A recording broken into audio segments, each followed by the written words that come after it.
Hi everyone, welcome back to another lecture. Alright, today we're going to talk about Unit 5 in our Social Studies syllabus, which is on Singapore's greater diversity. So it's going to be answering the question, why is there greater diversity in Singapore today? Right, so we're going to analyze it on our immigration policy side, on the economic opportunities that Singapore has, as well as the social cultural environment that Singapore has that makes it so unique and so appealing to immigrants. Right? As always, these are the learning objectives. By the end of today's lecture, you'll be able to achieve all of these things here. Please feel free to take a look, all right? And then come back once you're done with the lecture. Now, like I said, why is there greater diversity in Singapore now? Singapore has always been a diverse society, right? So there are two types of people that we're going to talk about. Actually, we won't talk about the migrants part, but you just need to know there are two types of people. First are migrants. Migrants are people who come to Singapore simply to work temporarily, right? So your people like your expats, your diplomats, for example, we usually just consider them migrants, right? Just coming to live and work in Singapore for a temporary basis. However, immigrants is our main focus today. Immigrants are people that come to Singapore from their original countries with the intent to make Singapore their new home. Okay, so essentially, they are leaving their old countries to come here to start a new life, all right, and to live here, I guess, for the rest of their life, right? So some of these people may eventually choose to become PRs or even naturalized Singapore citizens, right?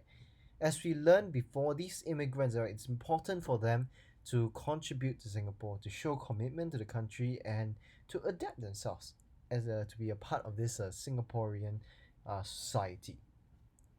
Now, of course, these newcomers, these immigrants, they bring their own unique traits. For example, their specialized skills, their business networks, right? That Singapore very desperately needs, right? To supplement our economy. That's what we'll learn in later, right? So they also bring their own cultures, their own practices, and then this all in all will lead to what we see as the greater diversity in Singapore today, right? So with the influx of immigrants, right, this word is quite useful. You might want to learn.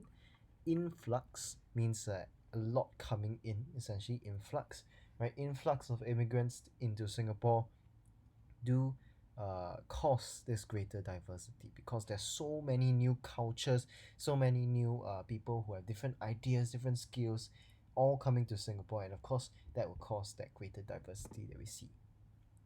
So first things first, we're going to analyze the first reason, which is our immigration policy.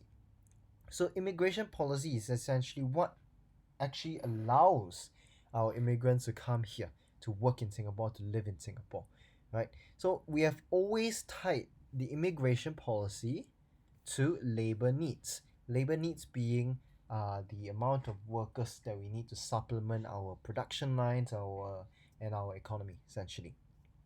In the 60s and 70s, Singapore was becoming a more industrialized country, right? And the local Singaporeans that we had in the 60s and 70s, they were unable to meet the demand because Singapore is just too small of a country, too small of a population. So in order to meet the demand, right, it's a very high demand, right? In order to meet this demand, there was a necessity to import our labor, right? So the way we do this is by making our immigration policy liberal. I'll explain what liberal immigration policy means. But essentially, we changed the immigration policy so that we could get more immigrants from other countries to come here and to help us and supplement our economy, right? And yeah, see, work permits, right? So this is one of the ways that we incentivize people to come to Singapore to work, right? So of course, work permits are by the name itself, they are only here to work. When they had to leave the country after the expiry of the work permits, they were not allowed to settle in Singapore. But apart from the labor shortages and whatnot, right? There was a strong uh, problem. Sorry, not a strong problem. A serious problem that was brewing, right, in the background. So by the 1980s, I'm sure you, as you all of you should know by now, by the 1980s, Singapore was facing problems with the birth rate and the declining population. And of course, a lot of Singaporeans started to migrate to other countries, right? Singapore, we train our people well. They can speak English, they have good skills, so they can easily find jobs, right? And this leads to a serious problem that we call brain drain. Now, brain drain is essentially this definition here, the substantial migration of citizens and professionals. So since the 80s, more and more Singaporeans are starting to leave Singapore for good, to go to other countries, right? To start new lives, to go there and marry, to go there and start a family for jobs and whatnot. So a lot of these professionals, these very very good people, they are leaving Singapore, which leaves a huge gap in the Singapore workforce. As a result, we needed to encourage foreigners to come to Singapore to make up for this gap and to meet the needs that we have. All right. Yeah.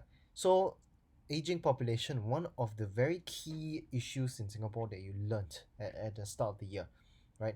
So, this essentially means the number of younger working people is getting smaller and smaller and smaller. So, this group smaller while the elderly citizens are being increasing and increasing. Okay, so this declining, what we call the age dependency ratio, when you want to express that, the working class is getting smaller and the elderly is getting more and more, this is one of the words you can use, the declining age dependency ratio. Okay, so the government has to now heavily tax these smaller group of people to support, the more elder people we have in Singapore, right? An aging population also means that there is less and less and less labor to use in Singapore, and of course this will lead to a shrinking customer base, less people buying things from Singapore companies. Okay, so heavy tax, more number of elderlies to support the more number of retired elderlies, unable to find labor, leading to a shrinking customer base. Okay, so essentially they're unable to sell their products in sufficient numbers.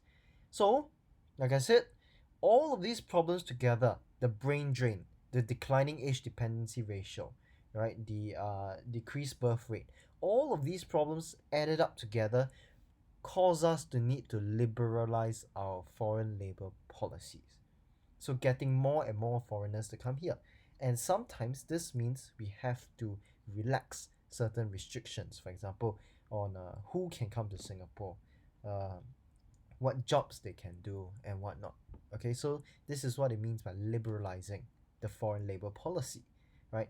It's such a problem that we cannot restrict too much anymore. If not, nobody's gonna come.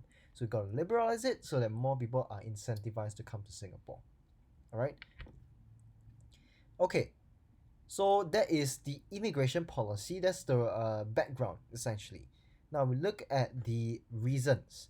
The first type of reasons that we have are economic opportunities. Why immigrants come here? Because Singapore is the land of economic opportunities, right?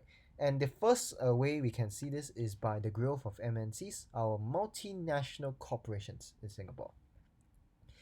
Okay, so a lot of MNCs are getting started here in Singapore and have sub offices here in Singapore, and there's a few reasons for that. First,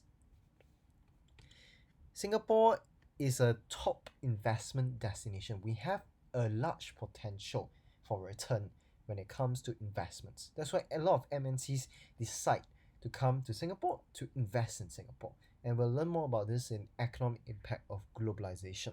Okay, so some things like stable political and economic climates, these are some of the reasons why MNCs come to Singapore as compared to other places in the region. Second, uh, a lot of MNCs see Singapore as a very easy place to do business, right? So this is by design, obviously. We have made it very, very convenient for these MNCs to come to Singapore and do business. So all the taxing lah, the admin things, the permits, all these things, we made it very, very convenient already. So anything that is can be computerized, we computerize it. Okay, so it's very convenient for investors, for MNCs, which is why they come to Singapore instead of other countries, right? In fact, in the annual ease of doing business index, this is one of the very key examples you may use in your response questions, right? Ease of doing business index, we are either one or first or second, right? So this shows how easy it is to do business in Singapore, and of course, who doesn't want their lives to be, have less burdens and whatnot? So MNCs come to Singapore because of this. Third, Singapore is also one of the least corrupt countries in Asia and in the world. Okay, and of course MNCs, they like that Singapore has very very strict laws over these business dealings. Okay, so without corruption, without all these messing about, these shady things that are happening, they don't need to deal with all of that. They just need to do their business honestly, and they are able to run it very very efficiently as compared to other countries where perhaps there's some shady taxes going on, officials requesting things and whatnot. Yeah, so least corrupt, this is one of the reasons. In fact, again, another example you can use, corruption perception index, we are third out of 180 countries that were on the index itself. Okay, so we're not very corrupt lah, essentially. Okay, so MNCs come to Singapore and they actually create a lot of new jobs. With the increase in MNCs,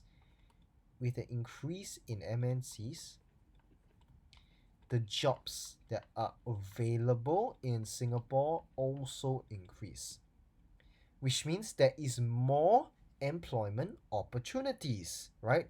So when immigrants see, hey, Singapore, this is so many MNCs, so many jobs, right? Why don't I go to Singapore and work and earn money? And given that the Singapore dollar is very strong, right? So this makes Singapore a very, very attractive place to work in, especially for those in the nearby countries, Malaysia, Indonesia, Philippines, Bangladesh, and whatnot, right? Second, labor needs. Like just now we said, these strengths, right? In Singapore, we have had increased economic growth over the last 50 years, right? And there is a need for both skilled and unskilled foreigners to come to work in Singapore. Okay, this is to sustain our economy. Right, so you ask Singaporeans, would you want to work in construction? Would you want to work in like F&B and for example domestic services, right? No, usually Singaporeans don't say that they would like to go into these areas, which is why, okay, we need to sustain our economy by bringing foreigners to take up these jobs. Okay, we cannot don't have these jobs.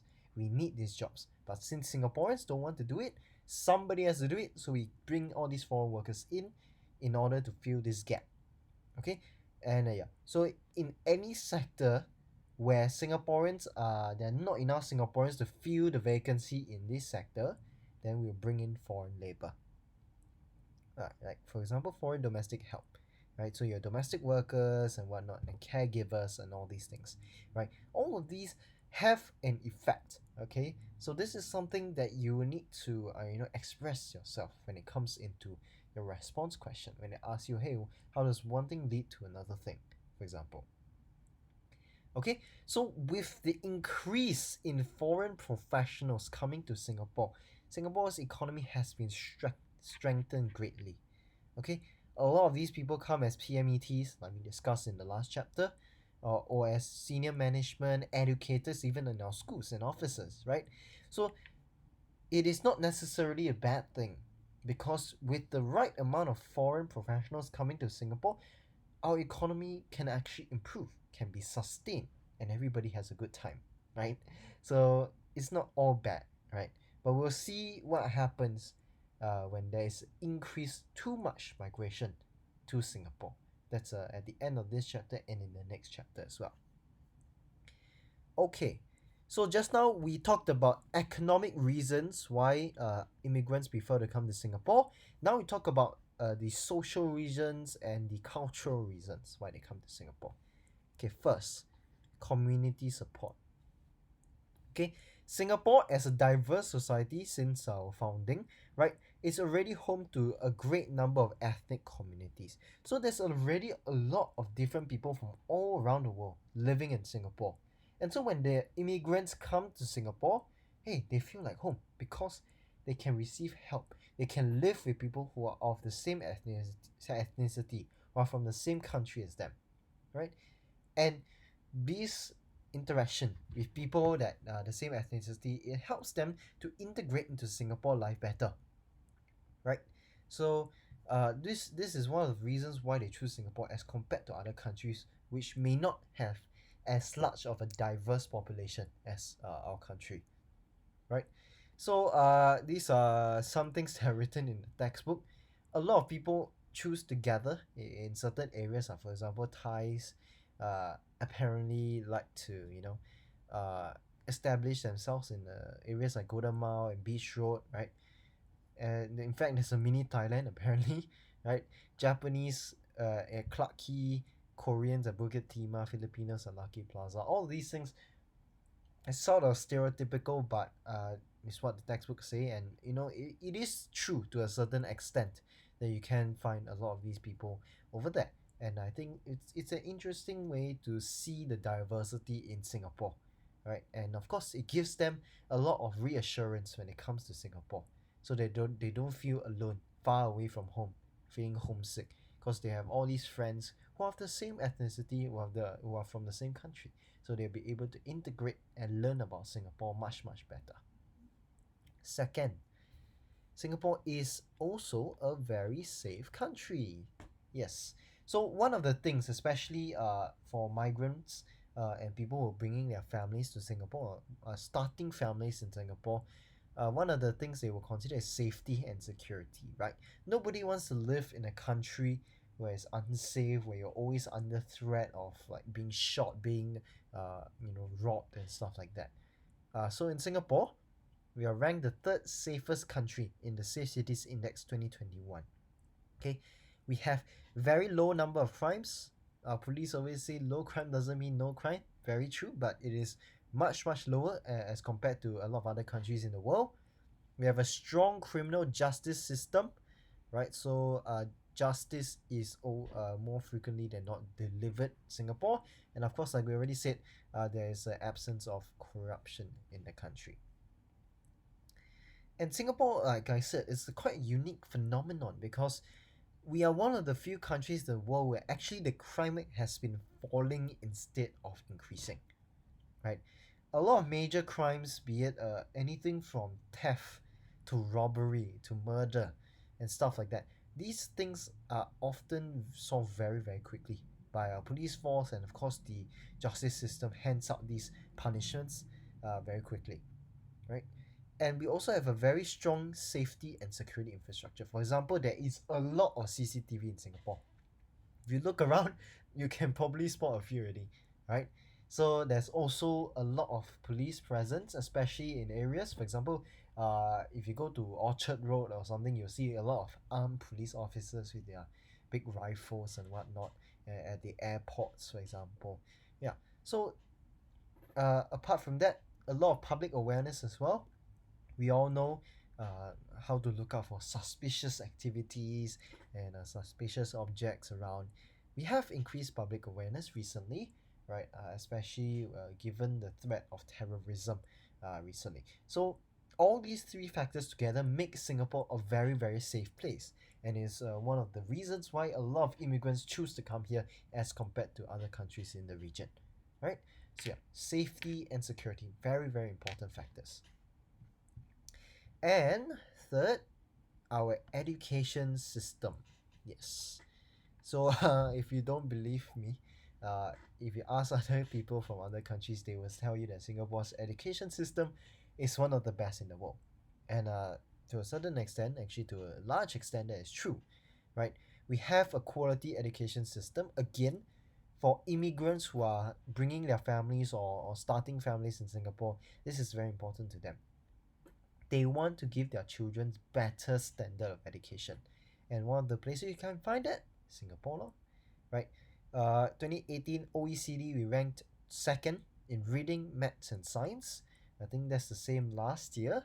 Not sure about this year. This year, some of my students went to take the OECD, the PISA test as well.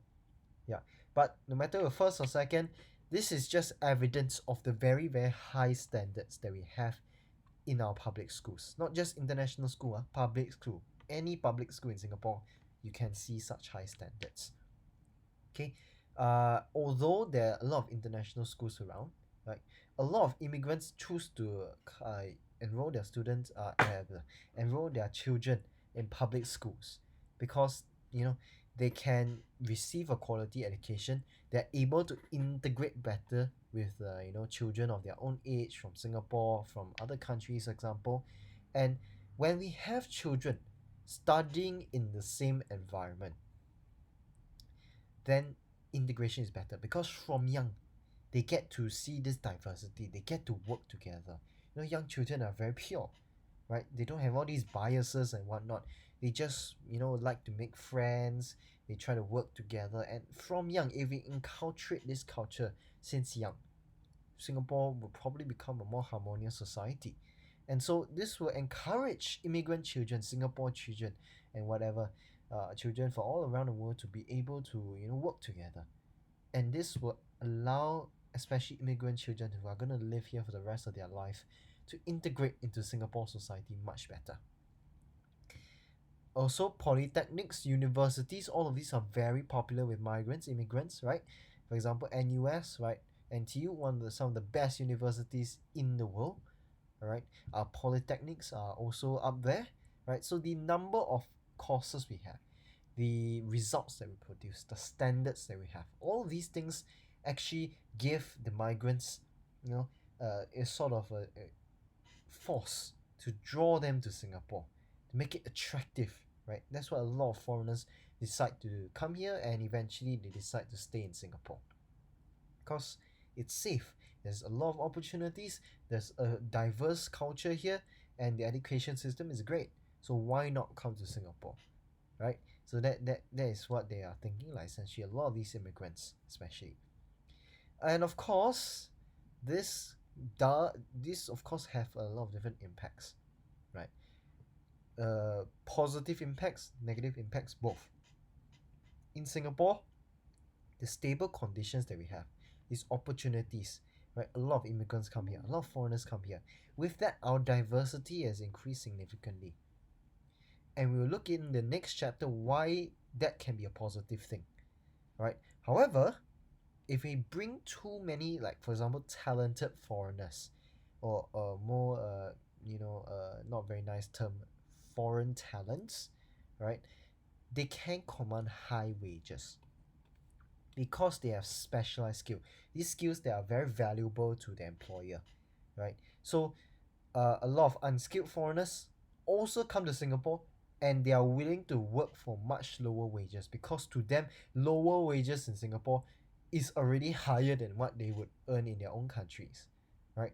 So if you have foreign talents coming to Singapore who get high wages because of the unique skill that they have, plus unskilled foreigners who come to Singapore who work for much lower wages than other Singaporeans, then you see a problem. Last lesson we talk about widening income gap, our Gini coefficient, and social inequity, right? This is one of the major problems with diversity. If we have too much socio-economic diversity, as a result of these talented foreigners coming here, as a result of these unskilled foreigners coming to Singapore to supplement our economy, this can cause Singaporeans to lose out and lead to income gaps. The income gap in Singapore is really quite wide. With this increase, the influx of immigrants, this income gap might be widened. And that's one of the reasons why a lot of Singaporeans are very unhappy about our immigration policy. Right? But we'll talk more about that in the next lesson when we look at the positive and negative impacts of diversity. Alright, yeah, so that is all I have for today's lecture. Alright, I hope you understand some of the reasons why immigrants come to Singapore, choose Singapore, and set up families in Singapore and whatnot. Yeah, so of course, if you have any questions, please feel free to leave it in the comment section below. All right, and if you don't mind, please give us a like and subscribe to our channel. We work really hard on these materials and these videos for all of you. All right, I hope this has helped you in your revision, and I wish you all the best in your revision and upcoming assessments. I'll see you in the next lecture. Bye bye.